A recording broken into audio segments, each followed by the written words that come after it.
So this morning we are going to do the second in a series of events which are producing an oral history of the starting and development of Ananda.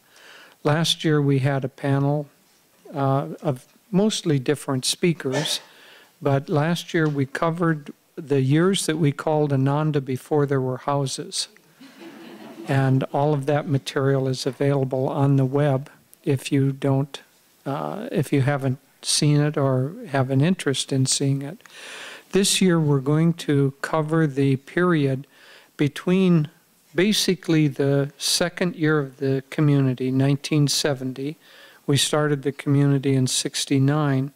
So the second year of the community up through the beginning of the fire.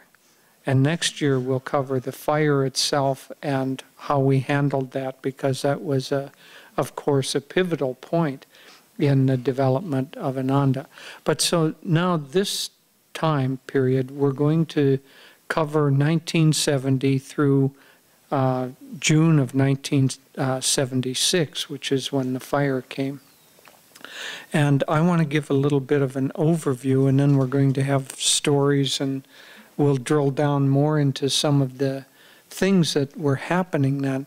But that period of time was the time in which we made a number of not just single decisions, but we made a number of decision points that moved on into the community and formed the structure of a community. You know, when somebody is working with a bonsai, they very, very carefully tie the branches or clip the branches, or anyway, they know ahead of time where the shape of that little plant is going to go, and then they work to create the shape. Well, we didn't really know the shape of the plant, but what we did know is that we wanted some things and we didn't want others. But even that clarity had to take some time to develop. So I want to cover a few things that were important and have come on into the future of Ananda. One, I want to cover the spiritual aspect of the community, because it was during these years that Ananda firmly became dedicated to Master, and that people here were Master's disciples. Up until that time, that was not very clear. In the first year, it wasn't that clear. Secondly, we began to build houses. Thirdly, as Nitai is going to talk about, so I won't cover it very much, we began to educate the children, because we had a lot of children here at the time. Fourthly, we began to do businesses, because without an ability to support ourselves, the community would not have lasted. And fifthly, we began to have certain kinds of social patterns. We had a monastery, we had married people, we had people who were friends, we had group activities, and so on. So kind of the, what one might say, we worked a lot on producing the quality of life that we wanted as a community. So let me start with the spiritual aspect, because as I mentioned, the first year, although it was clear among a small group of people, Swamiji especially, and then, I don't know, maybe 15 or 20 people around him from 1969 through the winter up until the summer of 1970, it was clear to a small group of people that this was a community absolutely dedicated to Master and to this particular spiritual path. But there were many people who came here, who were drawn here, primarily because it was new, it was a time of communities and communes, and they were drawn more for the social community, free living out in the country, rural, all of those qualities. And they came, and while they were willing to try spirituality as something that was kind of like the price of admission. It wasn't in their DNA. There was one man who came here who had been a SRF monk for some period of time, and not that every one of them is, but this man was exceedingly rigid in his thinking. And he only lasted a short period of time, a few months, but shortly before he left, he kind of came disgustedly to Swami Kriyananda, and he said, all you have to do to be a member of Ananda is say you're off drugs and chant Om 3 times. And somewhere between that and a clear definition of discipleship is where the truth lay.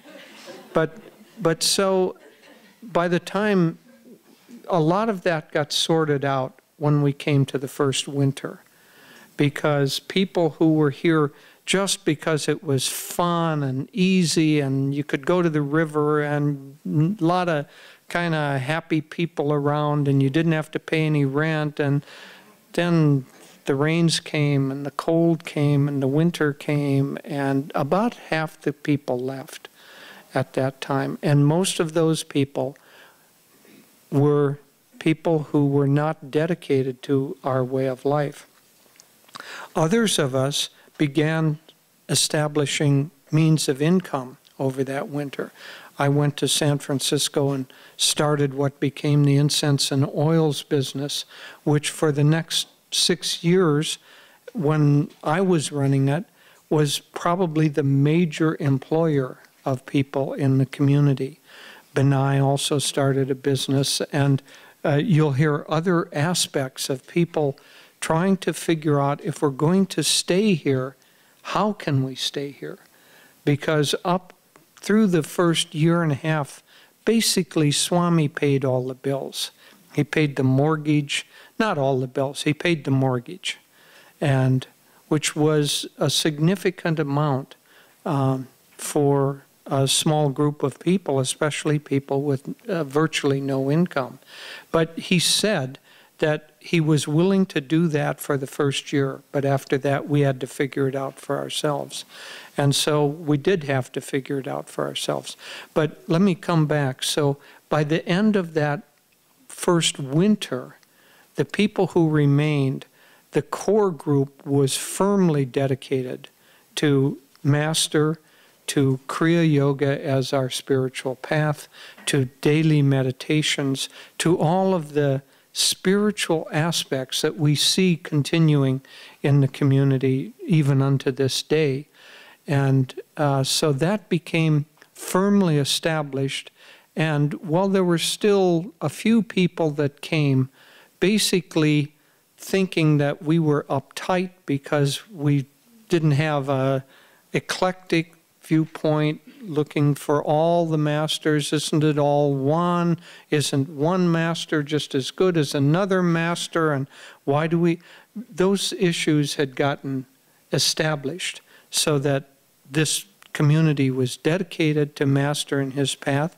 And while we honored other masters, we didn't want to have to dance on eggshells here in our own home about what our spiritual path was. So Swamiji, of course, was absolutely instrumental in establishing that. He was the rock around which Ananda was built. And there is nothing at Ananda that exists today that didn't have his governing touch at the beginning and didn't have his magnetic energy helping establish it. So that being the most important thing of all in my estimation, because along with the clarity of dedicating this community and Ananda's work, it will get into the spread of Ananda outside of this one community, but at that time, up until about 1978, this is the only location of Ananda. And so when we talk about this community as being Ananda, it is true, but only temporarily true. But establishing this community as completely dedicated to Master and living according to his teachings not only defined the community, but it allowed the grace of Master, and it's, Master incarnated in part to bring in the energy of Dwapara Yuga. And he said that communities would be the lifestyle of Dwapara Yuga, and that eventually they would spread like wildfire. He called them World Brotherhood colonies. But so us living according to that guiding principle allowed the grace of Master and the grace of God in this age to flow behind us. So that became the wind in our sails that moved us forward. I'm convinced that if we had not been able to not only self-define, but living those principles, that Ananda would not exist today. And so that was established and became clearer and clearer. And so things like a monastery was established, both for men and for women. There were group meditations every day. There were meditations at work sites, and all of the energy, the spiritual energy. So everything that we were doing became infused with a spiritual energy. And now we can say, well, of course. But when you're starting out, it's not so much of course. How many people, how many groups of people who want to live according to God's principles and a particular path are actually able to pull it off, and pull it off against great challenges. So that's really, I think, the very, very most important trend of those first years was the clear establishment of our spiritual path. Secondly, we had to find a way to support ourselves. And that too could have gone in many ways. Most models at that time of communes had some sort of a group financial energy where everybody pooled their resources and nobody owned anything. Nobody, to the extreme where some communities you didn't even own your clothes. That you'd throw them all in a big washing machine and then you'd go and get a pair of pants that sort of fit. And if you had any income sources, that all went into a pool and it was all shared. And so that was more the dominant model out of which Ananda was created. And so now we look at our economics and they seem natural and normal, but at that time, really we were kind of an outlier in the sense that we were breaking the mold, breaking the model of what was there. So this again had Swamiji's energy behind it.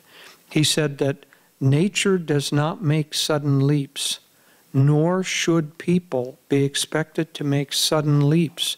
They tend to want to have patterns that have worked for many, many millennia, really, and to continue those patterns, but not to change the pattern so much, but to spiritualize them.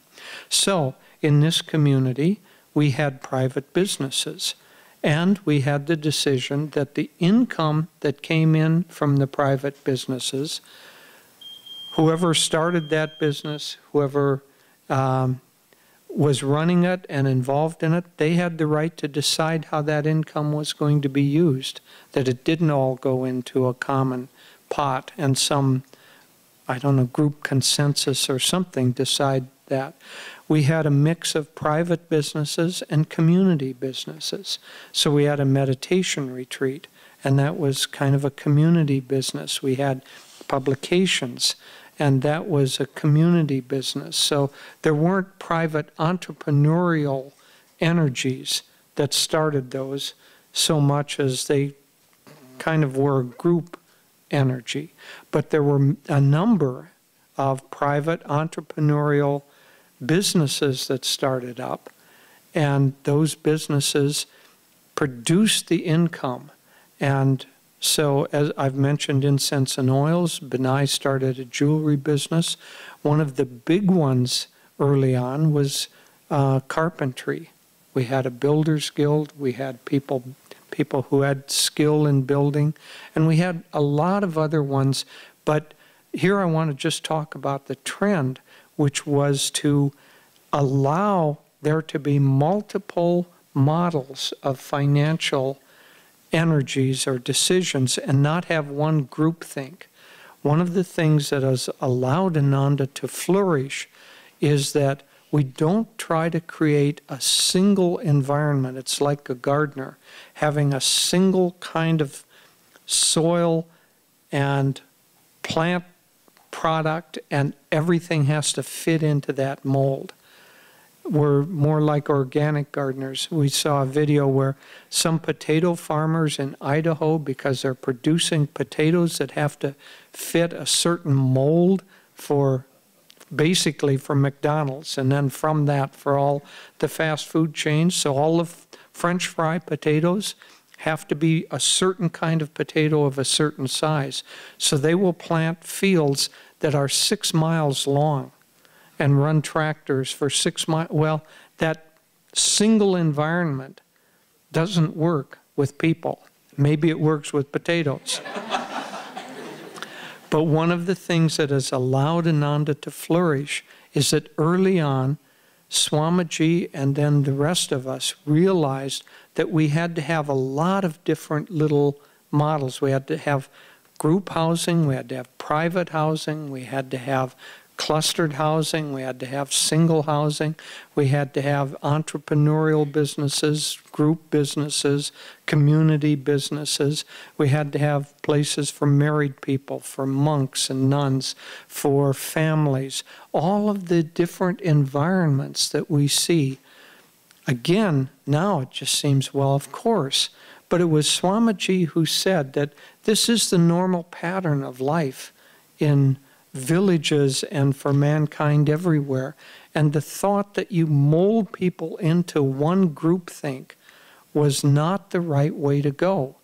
And that is, if you think about it, that is a departure from the religious and spiritual models, even a departure from the model that SRF, which was Swami's roots, was doing. You had one kind of lifestyle. You had monks, you had nuns, you had a certain economics that they got $25 a month for spending. That was it, everything. You know, so there was a strongly established pattern for religious communities, and people who joined fit into that, or if they didn't, they left. And it reminds me, I'm going to tell a little joke, and I won't go on too long. I can feel the power behind me.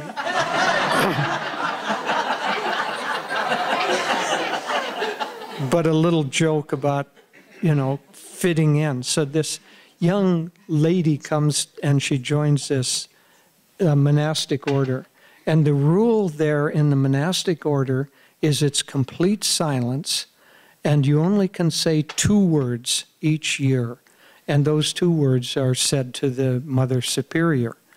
And so the first year, after the first year, this novitiate comes and says, "Hard bed."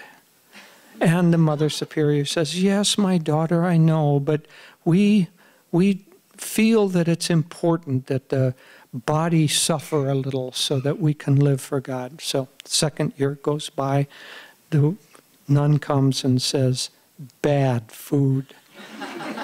And again, the Mother Superior goes on with the explanation for that. Third year, the nun comes and says, "Want out." And the Mother Superior says, "Well, I'm not surprised. It's been nothing but complain, complain, and complain ever since you got here." And so that's fitting everybody into a mold. And so one of the trends was that we decided not to do that, that we have a wide variety of individual decisions, even to the extent that Swamiji defined our group energies as cooperative obedience, not obedience. And so then the economic patterns were beginning to produce the kind of, not ever any surplus, but the kind of at least flow that allowed us to stay on the land and exist here. And we began to build housing.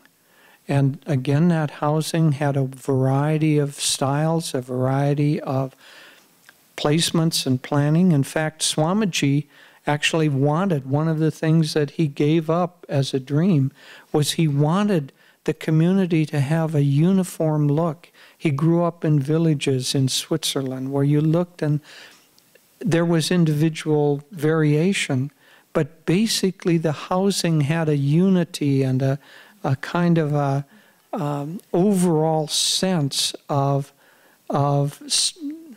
harmony to it. But the people who were here were not into overall harmony. They were into, I want my house my way with cedar shakes on the outside and nobody's going to tell me, you know. And so one of the things that Swami gave up was his desire that the housing be more coordinated and more harmonious. But it allowed people to put their energies. It was more important that people feel individually empowered to put their own energies into the creation of the community than it was to have a harmonious style.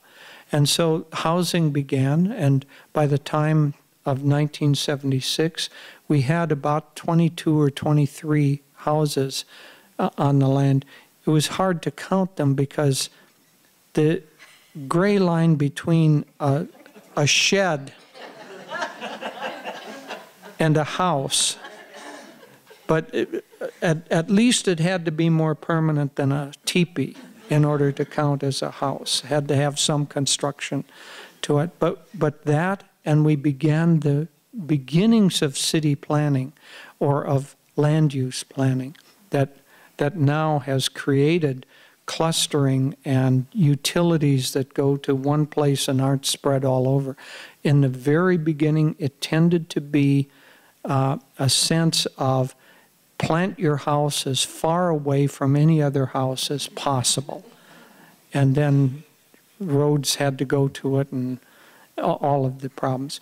But these early trends of group identity and group decision-making that are still alive here in the community were very, very important. So I would say in summation that those first 6 years were the establishment of the ways that we were going to live together as a community and work together and mix with each other, and most importantly, how we were going to give our lives spiritually to a common ideal.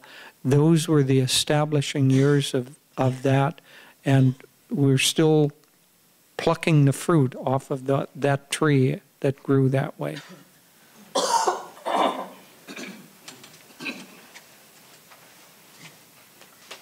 So my name is Parvati, for those of you that may not know me. I'll talk about one of the businesses that I started, Master's Market, and also about the monastery. When Jyotish mentioned there weren't any surpluses, no, the surplus was that you got some money. You didn't not have to get it. You got some salary, not nothing. So I wanted to start by reading something from July 3rd, Living Wisely, Living Well, because this is what I felt from Swamiji and how the spirit in which he established the community. Be loyal to your principles, but never demand that anyone share them. Respect others' right to seek truth in their own way and at their own pace. And I'm glad that Jyotish mentioned that, because it was when I came to Ananda, I was extremely grateful that there were a few people like Jyotish and Vinay and others who started businesses, because it gave me a way to be here. I just arrived and I had a little bit of money. I could have stayed for a year or two, but those businesses, I went to work for Benai immediately. I mean, and again, the pattern that Swami established, absolutely that was essential. If you wanted a normal way to exist, then you had to have a job and you had to make money and you had to be able to spend that money in the way that you wanted to and not as a group. You know, people always say, oh yes, that commune, Ananda. And I say, no, no, we were never a commune. We were always a community. And now we're a village. But for me, those patterns were essential. That really saved me because I knew I deeply wanted spirituality here, but I had to have a way to be here. And it also helped me to get into a normal rhythm of life. So with the market, I worked for Benai, and we wore gas masks, by the way. We poured resin into little round squares. They were beautiful little flower jewelry objects, but for most of the day we wore gas masks, and then we baked these in a little oven, and then we buffed them, and Benai went out and sold them. But I didn't care. It was a way to be here, and I was so thrilled to be living in a community that was about truth, that was master, that was yoga teachings, that was Swami with a grounding, just that flowed, was a channel for master's teachings. So, but Swami was always saying to us, and he spent all his time really giving energy to people in the community, but almost every time we met, he would say, by the way, if you see anything that needs doing around here, do it. You know, don't think somebody else will do it. We're trying to establish things. And so that kept on in my mind. And in the winter of 1972-73, as I worked away at making flower jewelry, I realized nobody here had way to buy food. And many people didn't have a car. We shared vehicles. And so town, 15 miles, that was a long way. To go to town was an outing. That was a big deal. And so food. And what started happening, because in 72, 73, there were probably about 100 people living here from my recollection.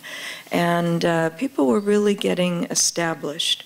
But what started happening is because there wasn't a place to buy food, Asha was running the retreat kitchen. And people started buying food from her. And that lasted a couple of months, and then it was like, it was crazy. And so I thought, well, I go down from the meditation retreat, which is where I stayed the first 9 months I was here. I go every day to the farm. Maybe I can do a little something. So I thought at least I can go and buy a box of fruit, you know, say maybe some bananas and oranges or something like that. And this is the way things happened in those days.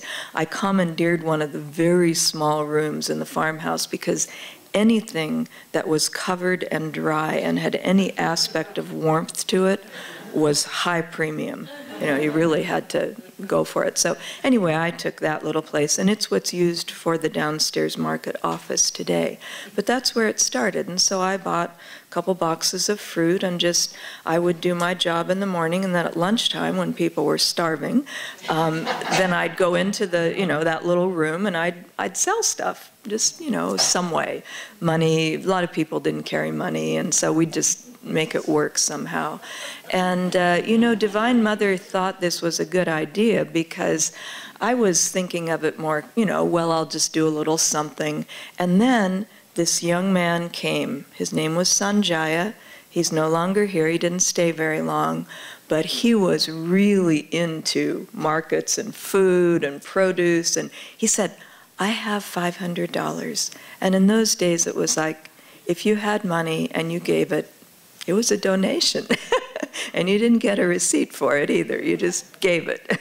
Anyway, he was very generous, and he gave $500, which was a huge amount of money. I started the market. I didn't have any money to put into it.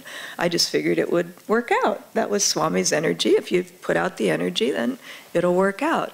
And so he came, and we were able to, right at that time, things were shifting in the farmhouse, and the print shop, which had been all the downstairs, moved up to the new publications building. And right when that happened, again, real estate became available, those little rooms. And one of the rooms we were able to get, we kept the other one. You know, you never give up anything. So we kept the other one, and we had this little room, which is where the produce is today. And that was the market. And it was wonderful because we built some shelves with $500. Wow, we bought food. We bought a produce case, which we didn't have room for inside, so we put it out on the porch, and we bought a little ice cream freezer. You know, we just did what we could do to keep energy moving and to expand what we could offer people. So we had shelves. We were an outlet for the Ananda Dairy, which was happening then. We sold produce from the garden, and we also, Sanjaya was very into produce. So he would go down to Winters and buy lugs of fruit that he would bring back for canning, because people here did canning. And so again, it was a place for, and in my mind, as we started it, I saw the market as a community center. Again, what Jyotish was talking about there, we were establishing things that would draw things together. There was absolutely no place to sit down except in the mud or the dirt around the whole market area. There was nothing. And so for a while, the center room was a lounge. It was dry, it was warm, there was an old couch in there, and there was a wood stove. And then after that evolved a while, the market also moved into that area, but it provided a way for people to see each other. Otherwise, we were out working in all these different areas, really working hard. And it was hard work because it was so physical. You know, there were all these things that needed to be done. And so with the market, people could come there. Not only could they get food, but they could see each other. So a lot of important conversations happened in the market, you know, where people, oh yes, and I've been meaning to. We had one phone, you know, that was right there in the market. But also, in addition to it being that kind of a social environment, which was really important at the time, really needed so people could see each other and connect, I also personally saw it as the greatest vehicle for doing the teachings, because Swami was talking to us about all the right attitudes and meditation and all of that. Well, work was the place to experiment with all of that. And so I had little things happen where, you know, the phone being right there, that was the one place where everybody could reach anyone in the entire downtown farm area. It was a big area, not just the market, the fields, you know, wherever people happened to be. And so the phone would ring and I'd think, no, I don't want to answer the phone, you know, because somebody's going to want somebody out there. And so anyway, but then I, you know, was thinking, okay, let's get into the right attitude. And so it was like every time the phone rang, I picked it up, answered it, did whatever needed to happen. It was about energy. And I always felt during those years that Swami, in addition to giving us all the basics of the spiritual path, of yoga, of Master's teachings, he also worked tremendously with our energy. And it was about free-flowing, just serving, just doing, and really keeping it going in the right direction, but keeping it going, not just sitting back and thinking someone else will do this or that. But no, we would flow a lot. You know, we talk about Dwapara Yuga. Well, if something really needed to happen, you're out of the market and doing it over here because it needed to happen. So we just flowed a lot. But even so, each of us in various areas, and the market being a prime one, set a pattern and set a stability for I can get food at the farm. So, and the market was very successful. Swami, little by little, I was able to, in the next year or so, hire one or two people, and it just kind of kept evolving from there. But as Jyotish said, none of it would have happened if we hadn't been deeply committed to this path and allowed Master's grace through Swami to flow through us as well as willing channels. The other aspect of the thing that I was involved in was the monastery. Now that didn't happen for me personally for a few years, but the monastery started around 1972 and went for, at that time, high gear, probably, I don't know, 15 years, 1985 or beyond. And it's still in existence today, having gone through a lot of changes and come back again and that kind of thing. But for me at that time, the monastery made the most sense. When I came here, I was in a relationship, and that ended a year or two after I came. And I remember going to Swami and just saying, but everything that you're saying, I don't see any other option but to be a complete renunciate. Of course I'd want to give my life to that. And so as soon as that way, he said, just wait, the time will come. And as soon as that time came, then I moved there. And I was involved with the monastery for about 10 years. And so 7 of those years were here at the village. 3 of them were out serving in the Bay Area, San Francisco, things like that. But the monastery for me, again, it provided a way for people to really ground their lives spiritually. We had a lot of single people here, men and women, and the men lived down around Swami's house. Women lived up above in the area that's cleared out up above there. And we kept very separate, and Swami told us all about what he had experienced as a monk and how to live that kind of life. And we tried, we did it, and it was wonderful. I was going to say, for me personally, I felt absolutely free. You know, you go through phases in your life, but free from what? Inwardly free. When you live in that consciousness, and I'd say that's what I lived in that consciousness, and we had a lot of contact with Swami because we were right there, and if he needed things to happen or if he was having a tea or something, we could easily be involved in that. But the consciousness of freedom, inner freedom, was really very particular and strong. And I think it's because when you live as a renunciate and you live separately, men and women, you're not in duality as much. You know, you're really living with other people. I felt, and Swami would often say this to us, don't think of yourself as a man or a woman. Don't think of your age. Don't think of all the limiting things, but really be a soul seeking God.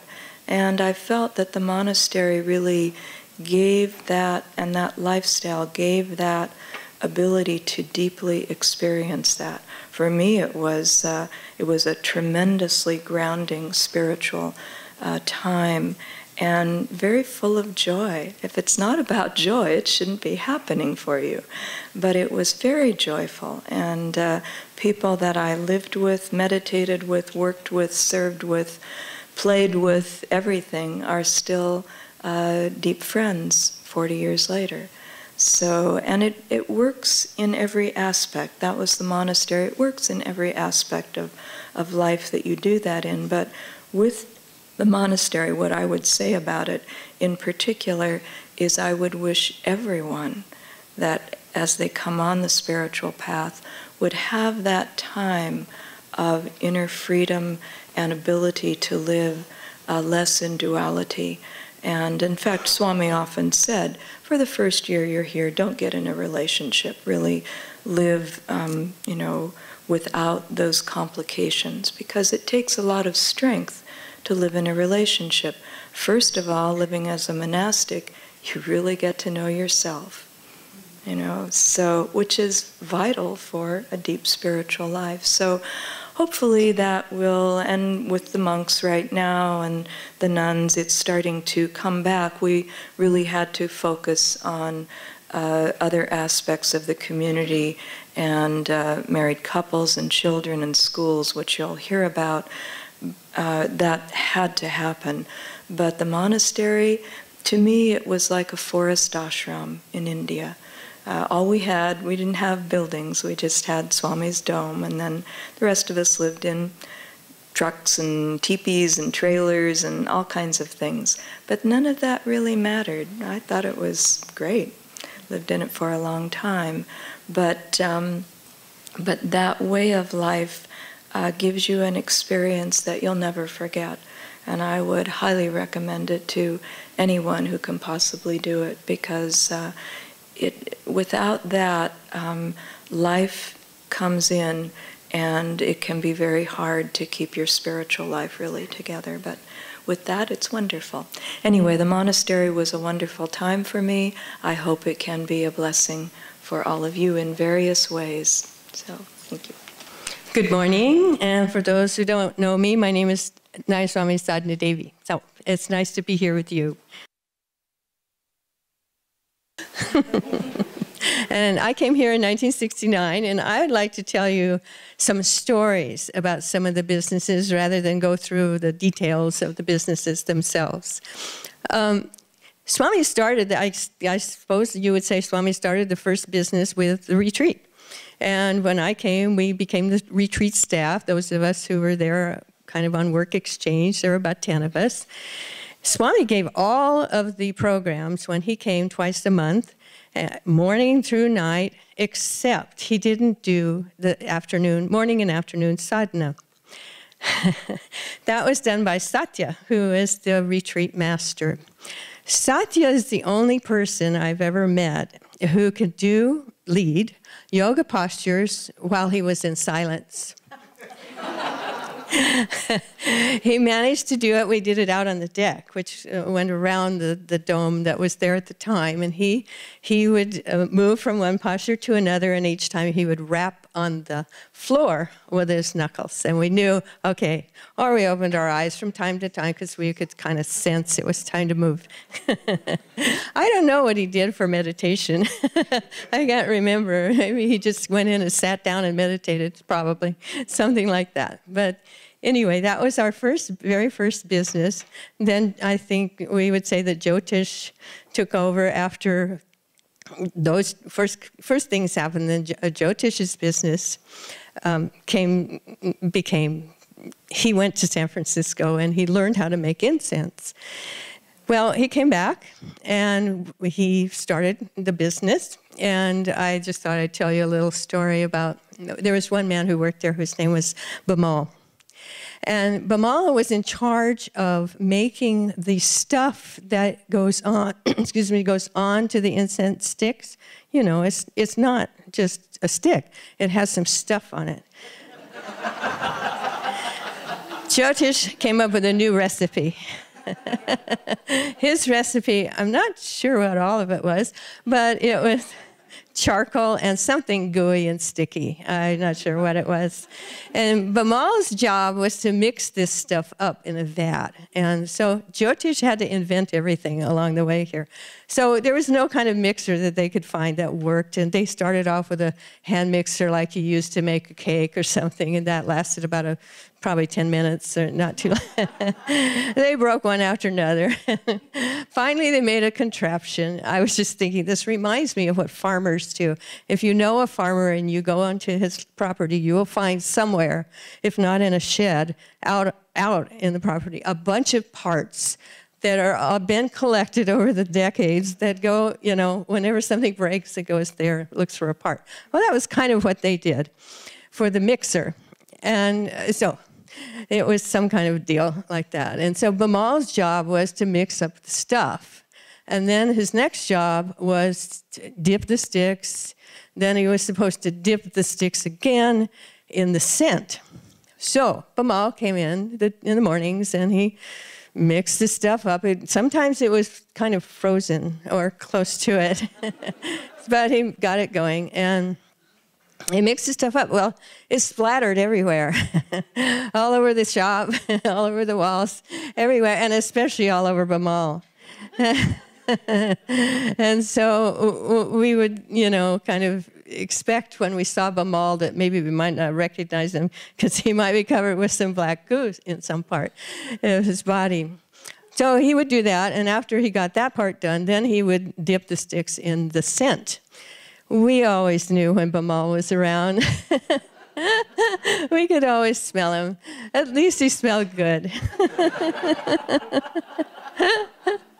I don't know how many years Bimal did that. It seemed like it was a long time. But, you know, Jaya and I went away to India, and we came back, and we were inquiring of some friends who live in the area if they knew if Bimal was still living here. They said, no, he passed away a few years ago. I think in heaven that Bimal is in a really nice place and that it's really, really clean. Well, another one of our businesses that turned out to be a little bit ill-fated was blackberries. Swami was always encouraging us to do things that would bring in income. And, the hillsides were covered with blackberry bushes, much more than we have now. And he suggested, let's do the blackberries. Look at all those blackberries. Why don't you pick those and we can sell them? And so some people were interested and some people weren't, but we tried. And so someone here offered if we would pick the blackberries, they would take them down to the Bay Area or somewhere and sell them.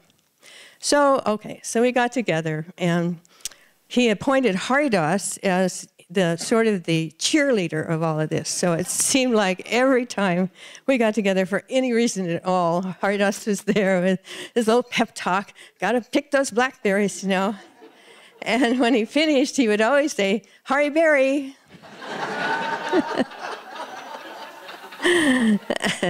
It wasn't too long after that he got the new name of Haridas. Otherwise, he'd still be Hari Berry. So we picked the blackberries, and we gave them to the man, and he went away, and we never saw him again.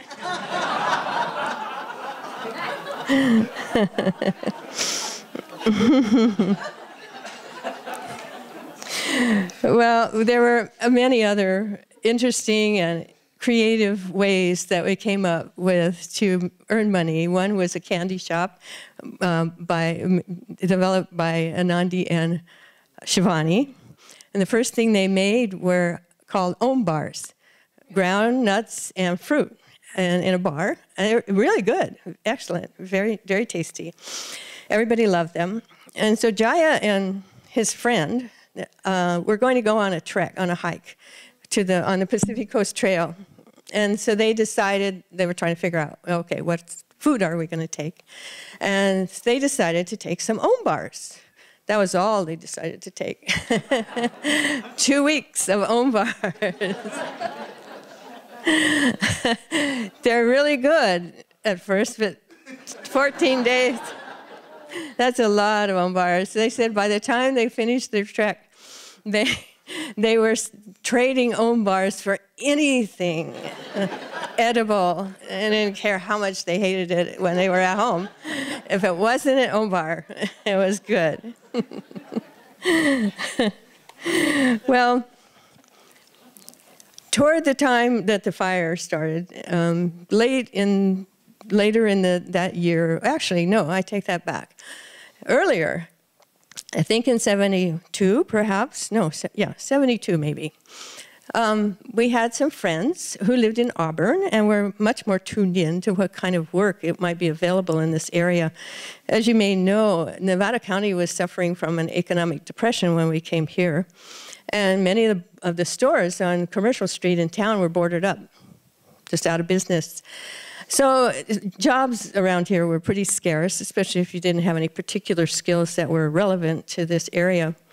And so this family that we knew that lived in Auburn, they really loved what we were doing. Their daughter went to our high school, and their son was also here too.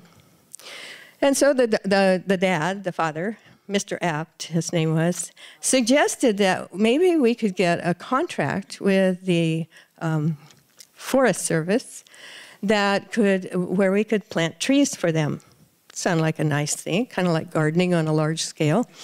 And so everybody said, that sounds like a great idea. Let's see what we can do. So they got a contract, and they started off with about 6 or 8 guys. And in that time, they went off to a place called Happy Camp, which was, well, could have been accurate or not. We don't know. But they were there, and they camped out beside a creek. They took Shivani along with them, who cooked, and they had a tiny trailer for the kitchen, and she cooked, and they went off and they worked, and they didn't know this when they started, but they got paid by the piece. This is always risky when you're just beginning to do something, to get paid by the piece, because usually you hardly ever make enough money to even break even. And that, of course, that's what happened. But it was really good for them, very good for them, because they learned how to do this. And for many years after that, that was one source of income for us, and we didn't just barely break even. Sometimes there was enough money left over to do things with, or to support the people who actually did it. And so, so I actually wanted to read to you a little bit. By the way, people have said to me many times, you know about some of this stuff. You were here at the beginning. Why don't you write a book? Well, I wrote 2 books. This is what one of them looks like, but they're both now on the web. And when you leave today, please take these 2 bookmarks, which say on them the link to the website where they are. And if you'd like to know more about Ananda history, there's a whole lot of it on there. These stories and lots of others. Now it's because it's on a website, now it's open to more stories. So if you have stories to tell, if you have pictures, there's lots of pictures on there now. If you have pictures that you would let me borrow and scan and put on that website, please let me know. This is a living history kind of a thing. We're not, it's no longer sort of static in a book. So I hope that you will contribute and add your perspectives and your stories to this. But I would also like to read what Jaya wrote about in this book about this place, Happy Camp.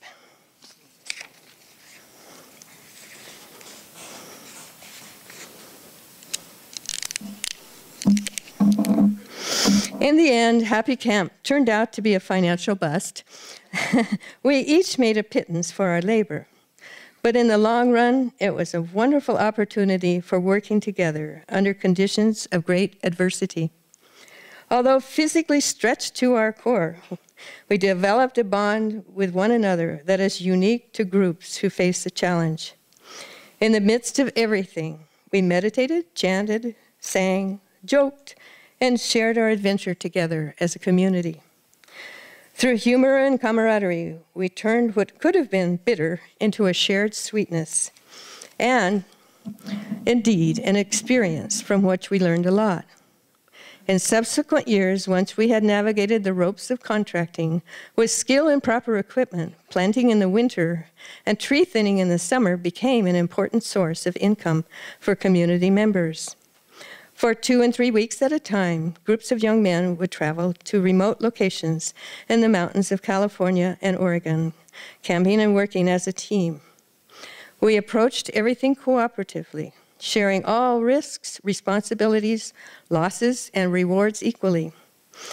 Out of this came teamwork and habits of mutual trust, friendship, and cooperation, all things upon which a community is built, that were used to build Ananda in subsequent years.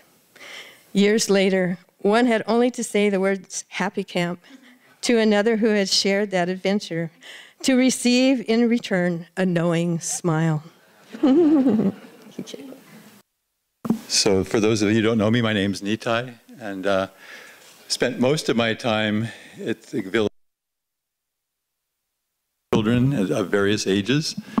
I'll talk to you about the beginnings this morning.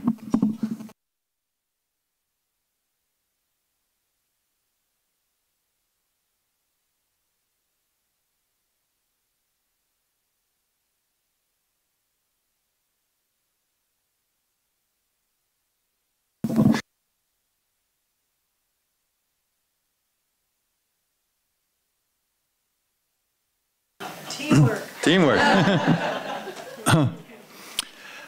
So I arrived to live here in the summer of 1972. I had a minor background. I had just gotten a teaching credential, actually, at UC Davis. So that, when moving up here, that made me, it was the equivalent of having 40 years of experience anywhere else. Not just in education, actually in everything. I remember we were building our, what became Aspen building, the first, and it was kind of half completed by volunteer labor, and like, it was like you look at the walls, and the wall line would kind of go like this. And nobody knew that you were supposed to do walls straight. This man came who was a journeyman carpenter. Everybody got so excited that we had a journeyman carpenter that could go and straighten out these things. So it was very much of a beginning time on many levels.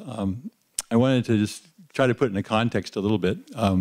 So I first moved up to Retreat, which is where pretty much everybody who was committed to these deeper ideals of Ananda lived at that time. This is the summer of 72, the fall of 72. And it became clear that since I was going to be working with the kids who were all down at the village, I should move down to the village and that fall. Well, when I announced that up at the retreat, I got this shocked response from people. I remember Asha saying to me, "You're moving to the village?" And it was like, you're moving to the hell or some kind of, because the vibrations were really different. Jyotish was kind of commenting on, you know, some of the things. I mean, the chanting Om people who could chant Om for 3 times lived at the village. And they were wonderful people, but they were really not that much interested in the spiritual path. So, but that's where the kids were, so I moved down. And so then I just decided that, well, I'd like to go to Sunday service, because Swami gave all the Sunday services up at the retreat. And I didn't have a car at that time. Well, there were, I don't know, maybe there were 70, 80 people living at the village at that time. I had 2 choices for a ride on Sundays, because only 2 people went up to Sunday service. One was Jyotish, and the other was Kalyani, the lady I married a few years later.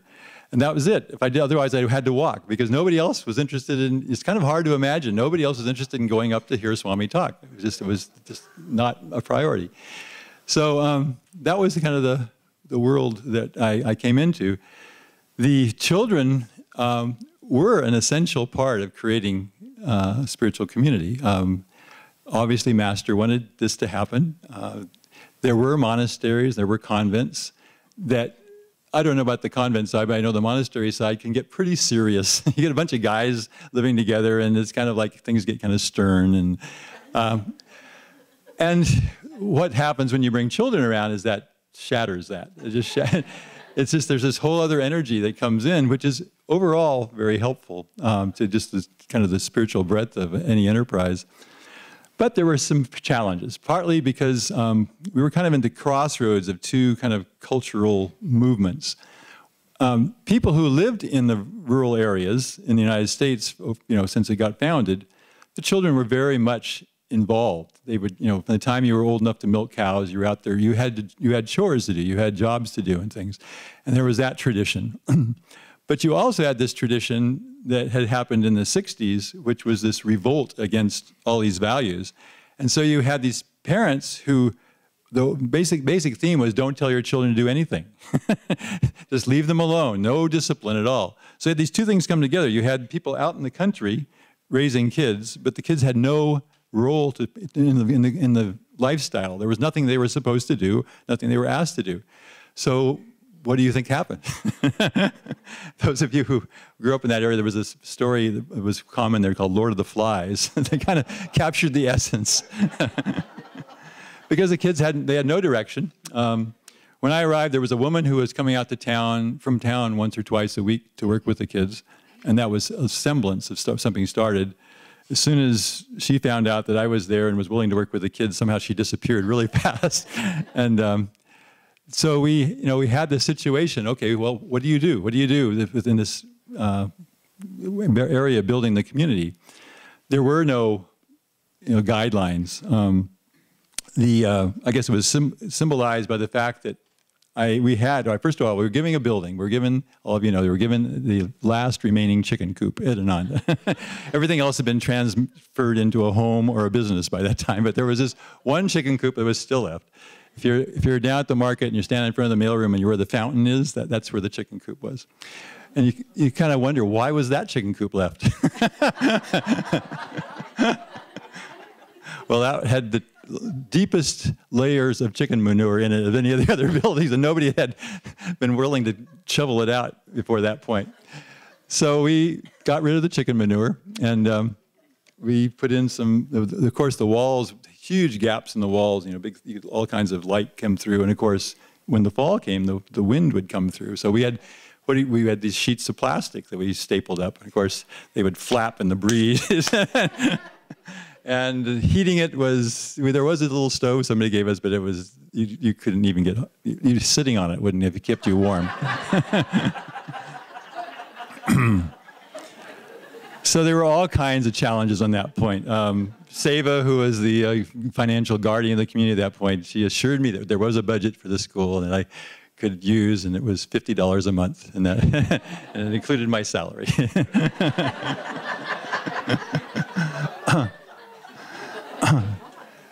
So the advantage was that, you know, I was new to teaching, so I didn't have a whole lot of preconceptions, and here was this opportunity. The children, none of the children had ever gone to school before. They were here. They were hippie kids, and they just been hanging out. So, you know, first I had this bell. I got this bell, and I thought, well, we'll ring a bell to start school. So I rang the bell, and the kids came, but they just wanted to ring the bell. They just didn't.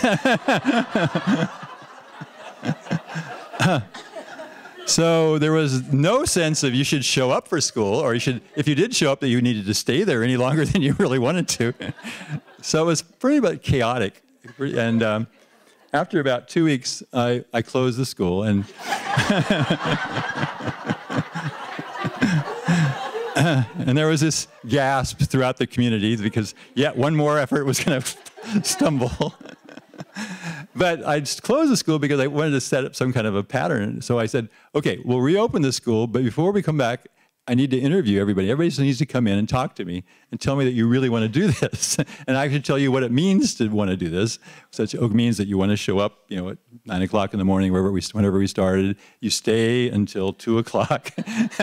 And we're Monday through Friday. And so I got enough people to say yes to that. So we started. We had six children. Youngest was 4. The oldest was 8. Again, it was so hard to get across how hard it was to live here, even for single people. I mean, Davy lived in a tree house at one point. Todd and Davy was putting up teepees for shelter. So single people had a really rough time. So you think of trying to raise a family in that setting, it was basically impossible. And so the turnover rate for families was high because people would try it. Also, we were all brand new to the spiritual life. And I know I came as a single person and joined the monastery. And so I had this structure that Parvati was talking about to try to figure out what the heck this spiritual life was. But if you're trying to raise kids and, you know, earn a living, you know, support a family, you didn't have that time. So it was really difficult. I still remember the first couple that actually came here and didn't get divorced or leave within 2 years. And I was on the membership committee at that point, and this fine young couple came in. They had 2 kids. They had 2 older kids, and they sat down. And I'm interviewing them, and I'm going, "Oh, darn! It's too bad you had to come now because your marriage isn't going to last." I didn't say this out loud. I've been thinking about them. They, oh, poor people. They'll be gone in a year and a half, and their lives will be. And it was Durga and Vidura.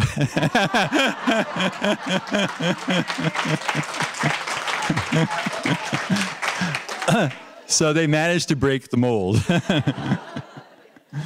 And then other people started getting married here. Jaya and Sadhana, Jyotish and Devi, and other people started to come, and the householder thing started to get some traction, but it didn't have traction in those days. So the other part of it, of course, was what kind of a school you're supposed to have. Well, we're a spiritual community. You're supposed to have a spiritual school. What's that mean? Well, I had the only thing I knew was that what it wasn't supposed to be, because I was raised as a Catholic. My mother put me through 8 years of Catholic grammar school. And everything that happened to me there, I knew shouldn't happen here. But that left a lot of space. So I remember going to Swami fairly early on and saying, okay, what's supposed to happen? And I think first thing I said, maybe I should go get some more training. Maybe I should go study Montessori schools or Rudolf Steiner schools. Or maybe I should go to Ranchi. I'd read about Ranchi, an autobiography of Yogi. So first thing he says, Nitai, there's nothing to learn at Ranchi. And I didn't realize the depth of that until I got to go there a few years later and visit and realized it had really deteriorated since Master were there. It was actually some of the worst teaching I've ever seen in my whole life. And they closed the school. And I think they might have started over again. I don't know. But then he said about Montessori and Steiner, he said, that's not where you're going to get your inspiration. You have to learn to get it from inside. And so, okay. But he did show me his priceless set of magazines that he'd collected, of all the old SRF magazines from the 1920s and beyond. And he said, come over anytime and just read through. Maybe you can find things that Master wrote about it. So I did that. I started to come over in the afternoons and found 2 articles in the things. One was called The Psychological Chart, which was something Master had written in 1918 or 19 when he was teaching in India. And then another thing was an article called The Balanced Life, which there's a version of it in Man's Eternal Quest, but it's a truncated version that just chopped off the part that really detailed what he was talking about for the schools. But I had the original. I had the original from before. And they gave me a little of an outline. Master talked in terms of different parts of the child, the physical part, the mental part, the intellectual part. All these things were precursors to what Swami put together later on in Education for Life. So I did have a little bit of a roadmap. And the first thing that I remember, most of you have heard a lot of these stories, so I will tell them as well as I can. I thought the first thing I realized that storytelling works with kids. And so the best story I could find was the Ramayana, because it's this great Indian epic, which was new to me, and I was really excited about it. And so I found a children's version of it, and I would, the day before I would read the next chapter and take a few notes, and I'd come in and I'd tell the kids the story. It worked incredibly well. That more than anything was motivating the kids to come in the morning, because I told the story right at 9 o'clock, and if they got there late, they missed the story. So, so that worked out really well. But then it was so educational on another level. I got, they were little kids. And so when we got to big words, I would ask them, make sure we were on the same page. So one of the scenes is Hanuman shoots through the sky like a meteor. If you know the story, Hanuman's jumping. Hanuman's the monkey god, and he's jumping from India to Sri Lanka. And he shoots through the sky like a meteor. So I stopped and I said, okay, meteor is a big word. So who knows what meteor is? And so one person raised their hand. I said, okay, what's a meteor? They said, well, it's somebody that eats hamburgers.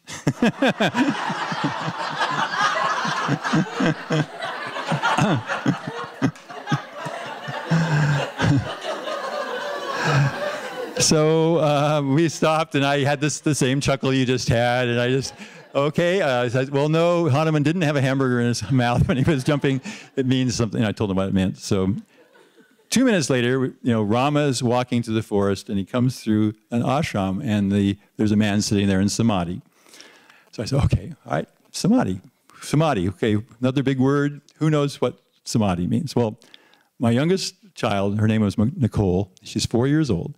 And Nicole raises her hand. She says, I know what samadhi is. Okay, I'm ready for the next laugh. And I said, okay, so Nicole, what's samadhi? And she says, well, it's when you're sitting there and you're really still, and somebody comes up to you and they say, Nicole, Nicole, and there's nobody there to answer. And I just all this big change in me went, learning the fact that I wasn't working with kids, I was working with souls. And some of these souls had a lot more on the ball than I did. And I had to be open to those moments when they were willing to share those insights. So anyway, we moved along that way. And I was learning, they were learning, we moved up the hill, we got out of the chicken coop actually. We were only in chicken coop about 3 months. When into November came, it was like, even though the new building wasn't finished, we moved up there because it was better than the original one. Then we got the next kind of my lesson, which was that Divine Mother really was protecting us, and Master was really behind us and wanting this thing to happen. Because we got to this point where we needed divine assistance. And so we're up there. It's on the school building's on the hill. There was no road there in those days. There was this old tractor trail that came clumping down from the top of the hill there. And one day the kids start jumping up and yelling all excited. And I said, what's going on? It says, a car's coming, a car's coming. So I go out, and sure enough, there's this car, and on the side of it, it says State of California, and there's clomp, clomp, clomp, clomp. I get down next to the building, and this man gets up, very serious-looking man, and he had this clipboard, and he gets up, and I said, hi, and he says, hi, you got a school here? And I says, yeah, we're starting a school. And he says, well, I'm from the State Fire Marshal. I heard you guys were doing this, and I wanted you to know that you've got to have a good fire access for this school in case in case you have a fire. You have to be able to, we have to protect these kids. And I says, oh yeah, that'd be a good idea. And he says, then he read me the little, says section 3.4-2 says you have to have a paved road up to your schoolhouse. And my mouth dropped. And I said, a paved road? Because that's from there to Tyler Foot, I don't know, you snake around the hills at least half a mile or more. And I said, well, what do you think that would cost? He says, well, probably not more than $1 million. And so I'm thinking about the $50 a month budget I've got. And I told him, I said, I don't know if we can do that. And he says, well, if you can't do that, I'll be back in 2 weeks. If you don't have significant progress in this direction, we'll have to shut you down. So he left. And sitting there, I think, well, what do you do with that? You got $50 a month versus $1 million. So I did enough research to find out that we could have bought our own fire truck for less than $500,000. And we could have just parked it next to the school. But the fire truck itself was going to cost hundreds of thousands of dollars. So there wasn't anything I could do. So I just did what Swami had been telling us. This is what this period was all about for all of us, learning to put these principles into action, that they're not just theory, they're not just these nice things you read in the scripture, but they have to work in real life. So I just said, okay, I can't deal with this. There's nothing I can do. Master, this is yours. And I put it in his lap, and the next 2 weeks, the kids and I just kept doing what we were doing, and we didn't think about it. 2 weeks later, clunk, clunk, clunk, here comes the car down the hill again, same car. But there's a different man in the car. And the man gets out, and he smiled when he got out. And I thought, oh, this is encouraging. I don't think he even had a clipboard, if I remember. And he just looked around, and he kind of had this smile. So he looked around. I said, oh, you got a nice school out here. And I said, yeah. He says, yeah, well, I'm from the State Fire Marshal. And I said, oh, what happened to the other guy? And he says, oh, he had an opportunity to get into arson investigation. And I thought, yeah, that fit him. And he says, well, let's see. You got if you have a fire here, you got a lot of space around the school. He says, basically, you just need to be able to get the kids out of the building. And I said, yeah, that makes sense. And he looked around. And he said, you need a fire alarm system of some sort. He looked at me and said, do you have a whistle? And I just inwardly, I'm thanking Master, and I think, we can afford a whistle, yeah. And so we got our whistle. He signed us off, and that was it. And the school went on.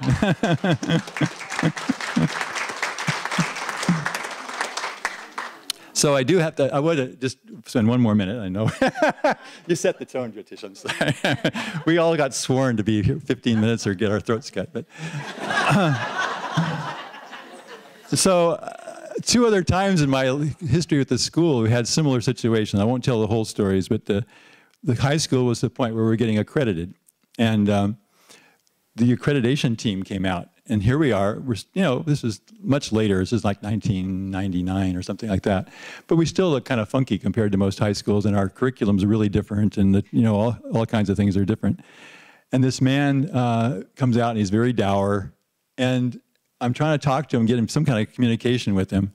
And it turns out, I'm asking him what his background was, and he'd been a principal in Sacramento. And I said, oh, what's high school? It turns out it was this Miraloma High School. And I said, oh, you know, my mom used to work there. And he says, oh, what's your mom's name? And I told him, you know, Daphne Johnson. And he says, Daphne? Daphne? And he got really excited. He said, she was the best person I ever worked with. And from then on, we were in.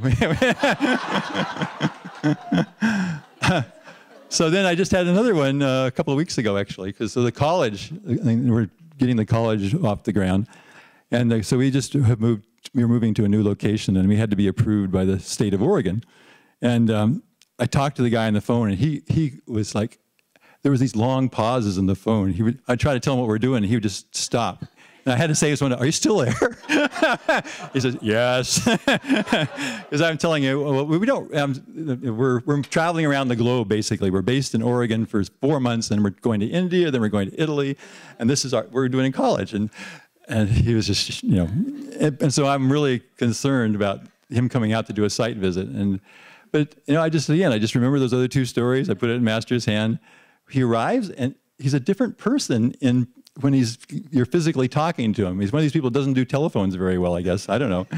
But he gets out of the car, he looks around, he shakes my hand, he smiles, and he got all excited about what we were doing. He just signed us off, and again. So anyway, Grace is still with us.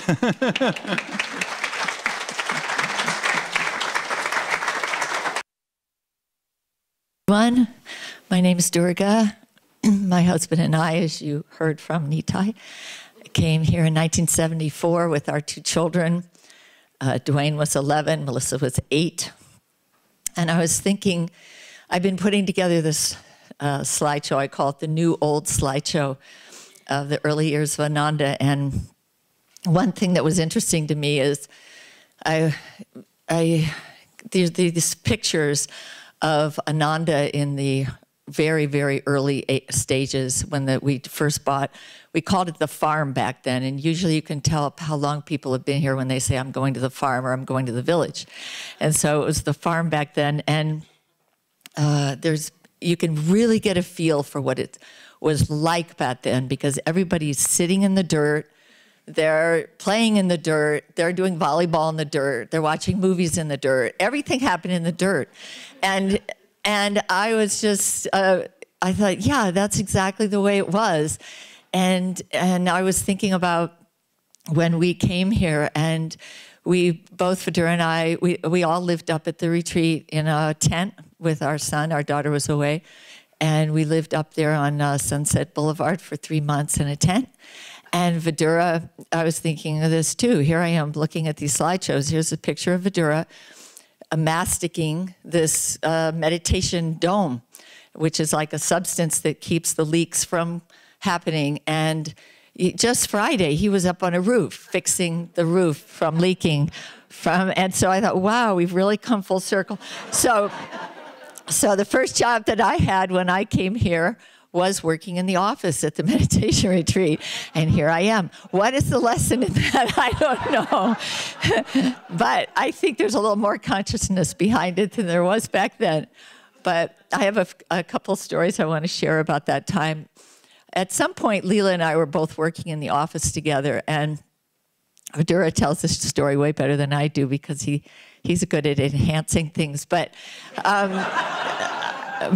basically, it's true. We would come, and you have to understand there was no phone up there. So the only way we would know if people were coming is by a note.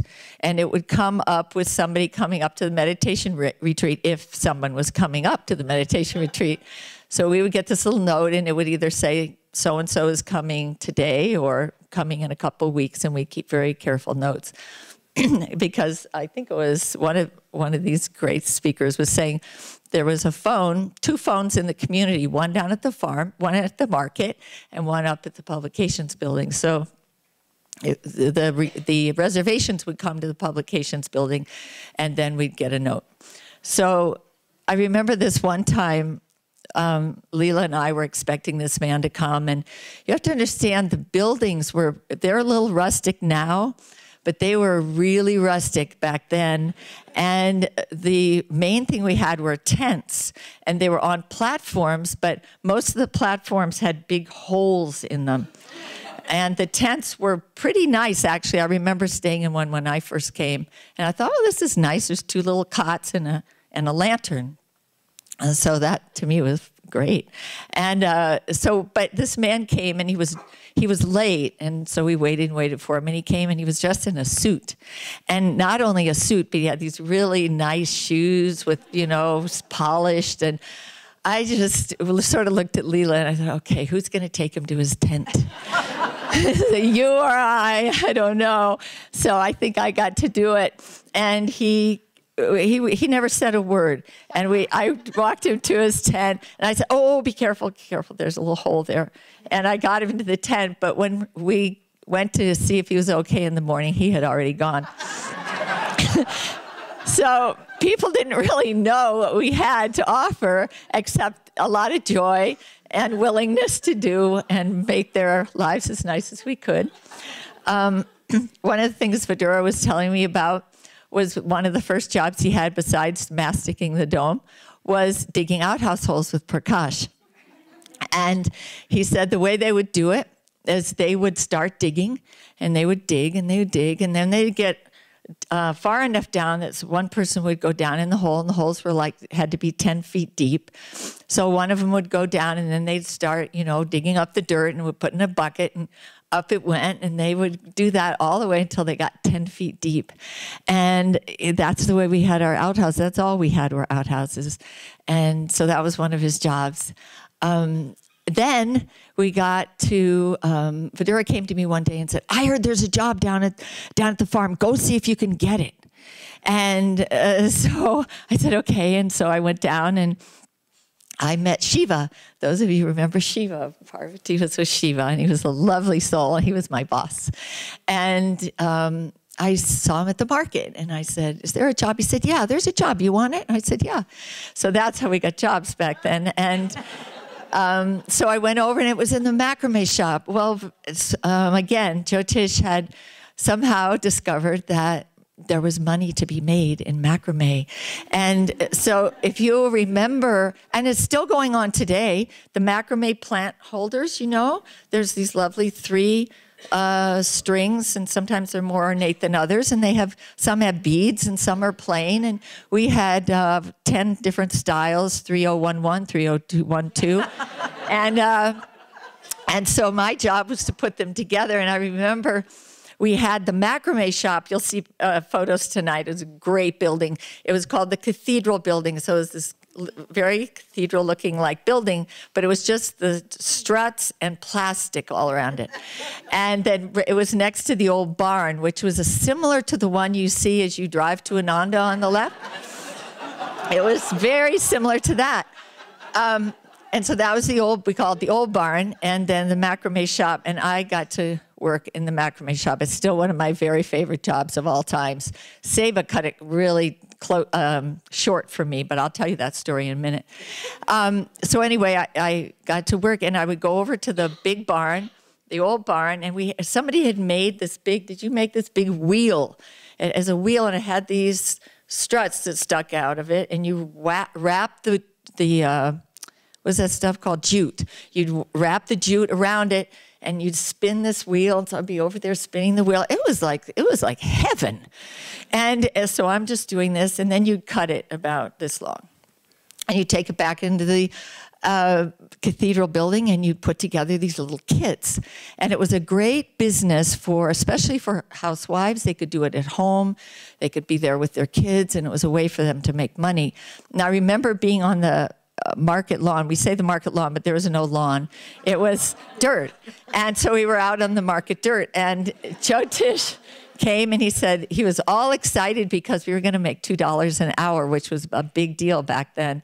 And I think people actually did. I remember some people being very fast at doing this. So you would get paid by the piece. So the more you could do, the more money you would make. Well, you've heard this probably before, but one of my favorite things about working there is we lived, at that point, we had a house. I may not tell that story. I may not have time. But anyway, we had this house up on the hill where Raniket is now. And I would walk to work. In the summertime, I would love to walk to work barefooted because there was this dirt about this thick, about this deep, and it was just soft. It was so dry here, you know, it was just like sand, but real, real soft. And you would walk in and it was this amazing feeling. And I would just be like I was just floating. And you can't imagine. You know, I was thinking, where did we come from? Why did we come here? You know, because another thing that's similar is that we came here because of us. We met Swamiji, but there was a little slideshow that I think it was Keshav and Anandi were showing at one of these meeting of the ways we had back then. And it was a slideshow, and here I am doing the slideshow so other people can see Ananda. But there wasn't anything here. There wasn't anything really to show except land and these little tiny retreat buildings. And I don't know, but what drew people here and why people stay is this exactly why those of you that have come later, you come here and you stay. You don't come here for the buildings. You don't come here for anything except the spirit of what's here. And that's what drew us, and that's why we're still here today. So I went to the macrame shop, and at one point I got a call, and I worked there, I think, from September to about March. And we would be working in the building in the wintertime with the snow coming down. There was no plastic anymore. So the snow would come through the slats down in what we were working on. It was like heaven. And so, and we had, Dave, you'll remember this, all the women back then, we had these boots they called bean boots. We got them from LL Bean. They were these great big boots. And then we wore long skirts and these big boots. And we wore them everywhere, even in the dirt, in the mud. And so I remember walking to work. And then I got this call. And so what happened is you get a message, probably from Parvati, saying you have a phone call. Well, nobody ever called me. Who could call me? You can't find me. But at the market, they had a little hole in the side of the building and with a platform, and the red phone was there. And you could access the red phone from outside or inside. And so you get the call, the red phone, and you go to the red phone, you pick it up. And it was a regular phone, you know, with a top on it. And so you pick it up, and it was Seva. And Seva says, we have a job opening at the print shop, and we were thinking you might be good for the job. I said, no, I really like the job I have now. I really, thank you very much. I hung up, and I went back to work. So about, I don't know, maybe it was a day or two, maybe it's a week, I got another phone call. It was Seva. And Seva says, you know, I was talking to Swamiji, and he thought it was a really good idea that that you work in the print shop. I said, oh, that's really nice, but I really love my job. And thank you very much. So I hung up and I went back, but this time with a little uneasy feeling in there. And Benai was one of my bosses in Shiva, and I went to both of them. They wouldn't say a word. They would not tell me anything. So I just went home and I meditated, and the tears were coming down my face. I didn't know what I should do.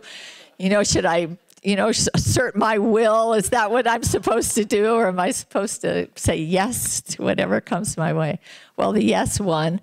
And I went up to the print shop. Padma was up there working. And most people either worked up, we call Pubble, which is now Hansa Mandir, or in the gardens or in an individual business. So there are a lot of people up there. And I never did a very good job in the print shop, I must say. But I did it. And just to tell you where the print shop was, where the foyer is now at Hansa, and a little bit in from that was the print shop. And you'll see pictures tonight. It's unbelievable. Big printing presses in there. And they printed all Swamiji's books, except this one book they weren't able to get to, and it was Christmas Eve, and it was 1975 or 6, I'm not sure which. And I think 75, Swami had written stories of Mukunda. And he really, at that time, he always gave a book out for Christmas to everybody in the community. It was this Christmas present. But there was no way to do it. So we had this little tiny press called a Gestetner. It was like a mimeograph.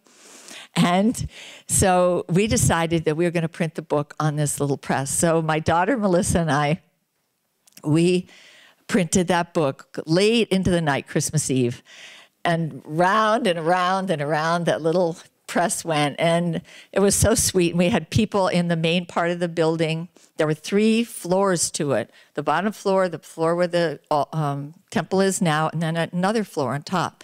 And people were in there, and so we would get the finished pages, and we would send them in there, and they would cut them, and they would bind them. We bound the book with blue tape. Sava still has hers. Mine burned up in the fire, but she tried to give it to me, but I couldn't do it.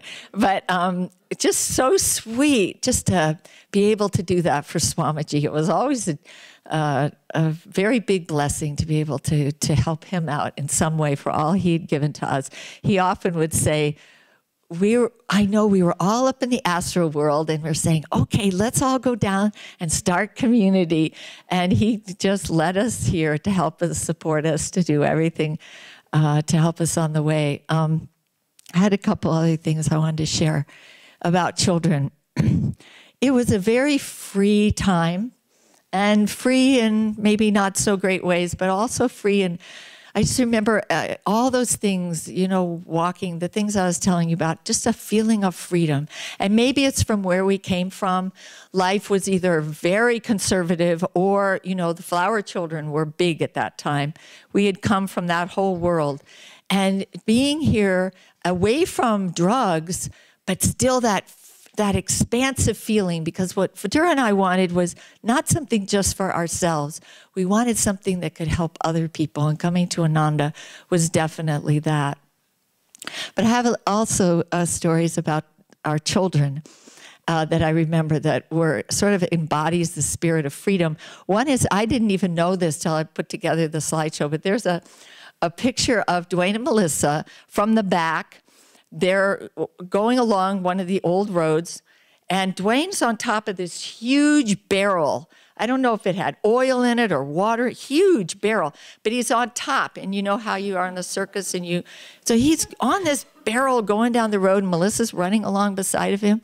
But the kids really had to figure out what to do, because we didn't have scouts, we didn't have clubs, we didn't have anything. They had to figure it out for themselves, but they were so creative, and they built this wonderful tree house that they used for years. Remember that tree house over by the school? And and then this one story about Bara, and he at one point took the older boys, it was Dwayne and 2 friends of his that were about the same age, and he was trying to work with these kids, and they were into their teens now. They were a little bit rebellious.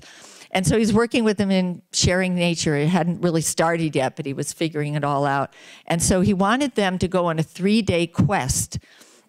And he wanted them to act like Native Americans and find the food on the land and find shelter on the land and live on the land. I thought, this is a great idea for these kids, perfect for this age. Except that one of the things they did was raid the houses. So I would have conversation in the village would be, you know, I bought these apples. I don't know what the heck happened to these apples. And so finally we figured out that the kids had decided that they would, act like that. So that was one of the things that was fun for them. And they did help out a lot in the community. Melissa worked with the goats for years. She milked goats. And Dwayne worked in the candy factory when he first got here. And they found ways to help and to serve.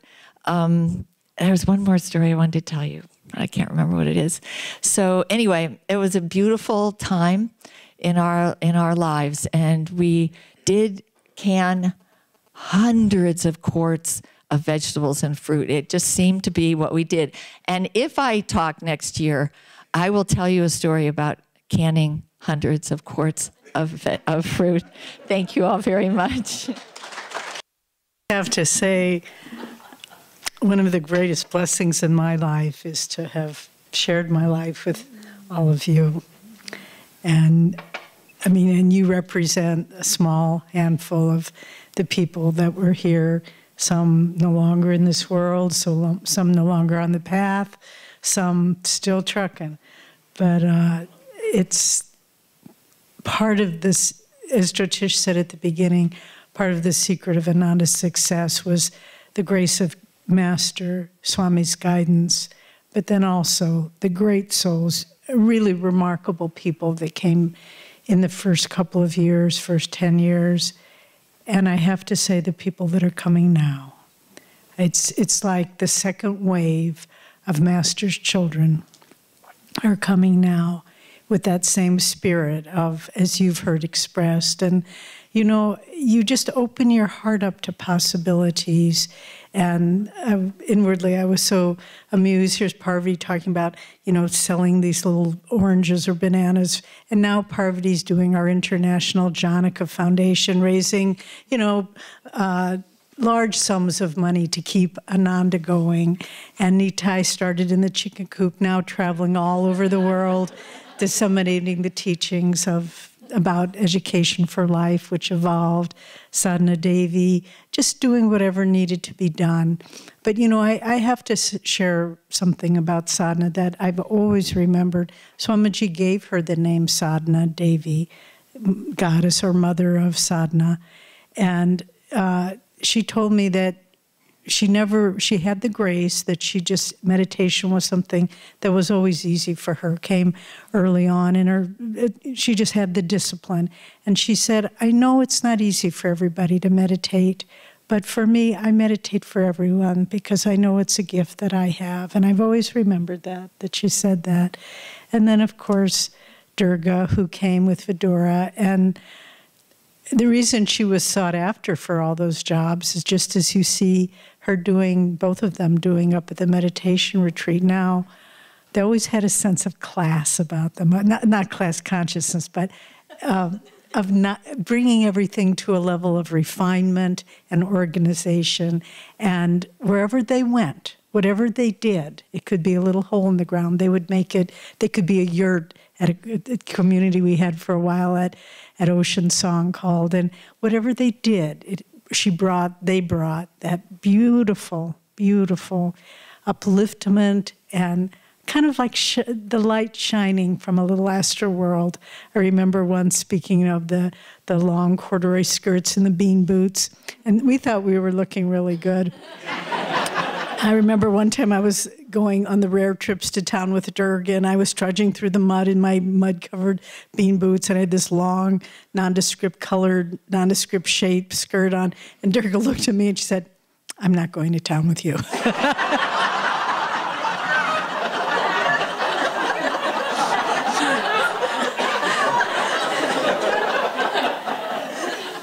And then, we're good friends, we're very good friends.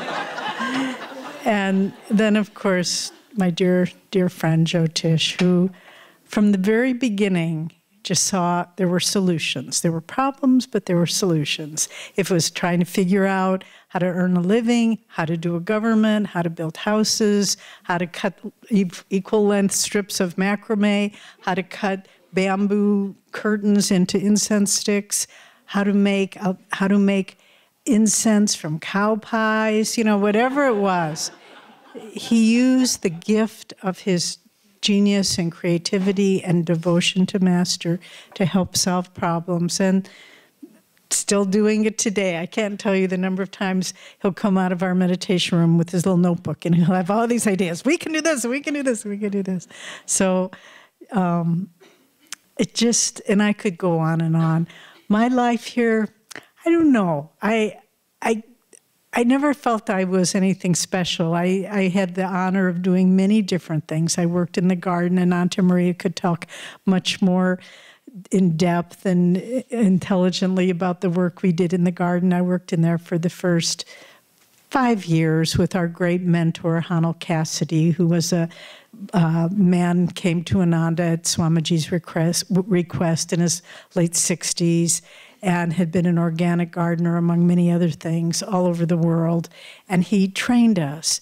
But we were like the little kids coming to Nitai's class. You know, we didn't know we had to be there on time. We didn't know we had to stay. We kind of liked playing with the hoe a little bit, and then we'd leave. And he took us and he trained us. And we were there at 7 o'clock in the morning because we had to be there early before it got hot. And some of us, well, he trained us. And he, on many, many levels. And for me, I had come from kind of a college background, never had done much of a practical nature in my life. And working in the garden was the most healing, uplifting, inspiring thing that I had ever done in my life. And there was things to be learned, so it wasn't just mindless. But and the soil, when my first encounter with my dear, dear friend Anandi, we were both raking this field, which is kind of, it's no longer in cultivation, but it's kind of, if you look at the market, it was to the left and behind. We were going to plant comfrey there because comfrey sends down these long tap roots that break up the clay. But Anandi and I were raking out there, and we looked, I didn't know her, she didn't know me. And she just looked at me and she said, "This is a very existential experience." She said, "This is like raking a sidewalk." And I looked at her and I knew that we were going to be friends forever.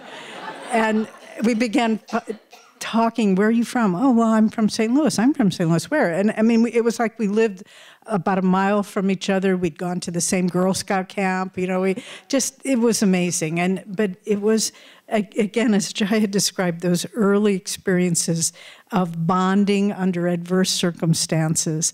And then I was one of the workers in Anandi and Shivani's candy shop. And talk about Bamal being covered with charcoal. Well, we had no heat. It was another cathedral building, but up at the meditation retreat. But it was halfway done when we discovered we had built it not on our property. So we stopped construction on it, and again, we just covered it with plastic, but it had no heat at all. And so to make these Om bars and Deva Delights and Bhakti bars and Moksha bar, we had all these different ones. And we'd have to wear our down jackets. And so we'd come up to lunch at the meditation retreat, and we'd be encrusted with peanut butter and nuts and coconut. And they say, "Oh, you're making the Om bars today," because you could kind of tell what was on. And one time, the Divine Mother always had the best fun with the county officials, just as with Nitai. And so the health inspector came out, and we had no running water. We had no heat. We had propane lights. It didn't come up to health inspector standards. And so this man, he came, he was a nice man, but you could see his eyes started kind of spinning in his head, and he did have a clipboard. And he went into the storeroom where we kept the big bags of coconuts and so forth, but a little raccoon had gotten into it that night, so everything was, kind of chaotic. And he walked around and he said, "What do you make here?"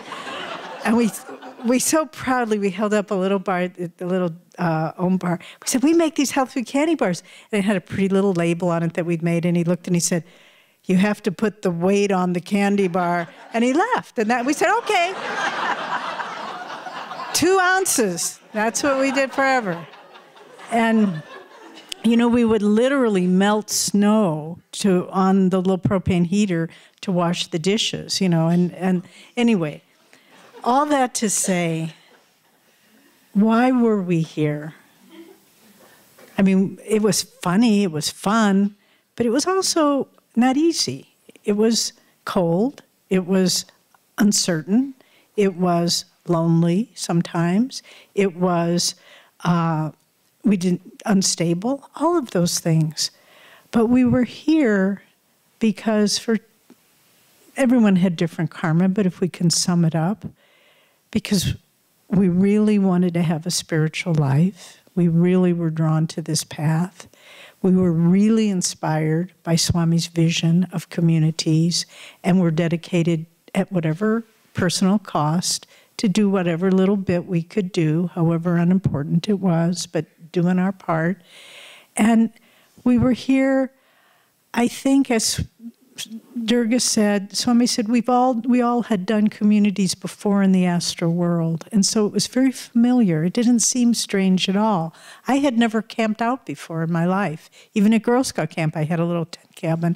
And here I was living in a tree, first on the dirt, and then in a tree house, and then in a teepee, and then in a trailer. But there was something that resonated deep in our souls that we're supposed to do this. This will be of value. I remember that was one of my first thoughts when I came here, because I kept looking around, making a life decision. What could I do that would really be of value to anyone? You know, I could be an anthropologist. That's what I'd studied. I could be a literature teacher. That's what I minored in. But I thought, do people need another anthropologist? Do they need another English teacher? I don't think so. But then when I came here, I thought this would really be of value to people. And whatever it takes, it just did not seem important. The price, we got paid by the piece. And the piece was peace with a P-E-A-C-E. We got the piece. And that was, whatever we did, we got paid with that piece. And the peace of mind was, I am finding who I am. I am discovering, I am fulfilling a deep yearning in my soul to have God's presence in my life. And I am doing something that I know will be of value to others. And everything else was just details. So we are so happy to share these stories. We could be here for many days telling you stories that would make you weep and make you laugh and shock you and awe you and all those different things. But the main thing is, Yogananda Ji came with a vision of a new way of life. He sang, as Swami has that beautiful song, Krishna's Flute. He played the flute of a way of life that was centered in God, expressed through harmony and cooperation, teamwork, creativity, dedication. And we heard that call, and we knew that this is the call that I came in to respond to, and I will pick up that charge from God and Guru, and I will carry it forward in whatever little way I can. And we're so happy to share all this with you. And we hope many of you sitting here will hear the call in your own heart, just as Nitai and Parv, Durga, Jyotish, Sadhana Devi, they said, oh, this needs to be done. And so look at Ananda right now and say, what is Master asking you to do? What's the next step? Not only for Ananda, but for you. Because ultimately, all of this is just about our own growth. So it's been such a wonderful life. I wouldn't have traded one moment of it. The good, the bad, and the ugly. I wouldn't have traded one moment of it. And I have a brother, one older brother, we were quite close as children, but then drifted apart, and now we're sort of coming back together. But I remember he lives south of Los Angeles, and when Swamiji, and we were living there in 2010 for 7 months, my brother came to some of the programs, and I remember he went up to Swamiji, and I don't think he took his hands, but he said, I want to thank you for the life you've given my sister. And I too want to thank Swamiji for the life that he gave us.